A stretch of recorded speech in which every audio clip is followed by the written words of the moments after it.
ازاي نحول الخناق من مساحة لحرب ومعركة ما بيننا لمساحة نقدر نخلي علاقتنا أفضل؟ الخناق ده حاجة طبيعية جدا في أي علاقة، ده لازم يكون موجود في كل العلاقات اللي عايزة تكبر وعايزة تنمو. العلاقات اللي ما فيهاش خناق خالص دي علاقات ميتة، لكن الصح إن الخناقة تخلينا نحب بعض أكتر، الخناقة تخلينا عايزين بعض أكتر. مش مع الخناق أنا بتراجع لورا ويبدأ حبي للشخص يقل وأبدأ مش عايزة أتعامل معاه.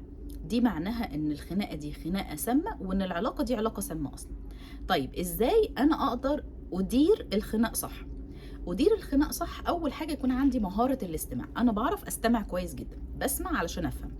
تاني حاجه ان انا بفصل ما بين الفعل ورد الفعل، مش كل فعل قدامه رد فعل، لا باخد وقتي بفكر، يمكن يكون اللي قدامي عنده حق وبالتالي مش كل فعل قدامه رد فعل.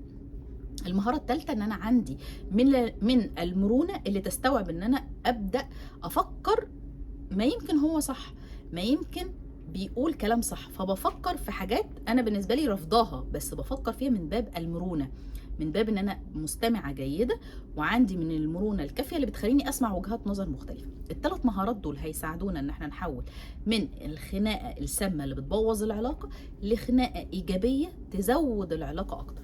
مؤشر مهم قوي بعد الخناقة، علاقتنا بتزيد، قربنا لبعض بيزيد ولا بنبعد اكتر؟ ده مؤشر قوي قوي، مؤشر قوي ان انا كده الخناقة دي بتقول لي لا كملي، لا انتوا احسن، اكتشفتوا حاجات جديدة عن نفسكم، قدرتوا توجدوا مساحة ثالثة ليكوا انتوا الاتنين تقدروا ان انتوا تتعاملوا فيها، فدي علاقة صحية ودي خناقة صحية.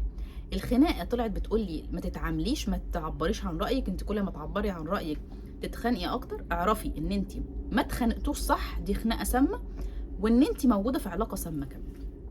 الخناق مؤشر جيد جدا لمدى جوده او عدم جوده اي علاقه. انا لايف كوتش شيماء حزه، دي كانت تركية بسيطه عن الخناق وازاي الخناق يكون صحي وعلامه جيده او لا.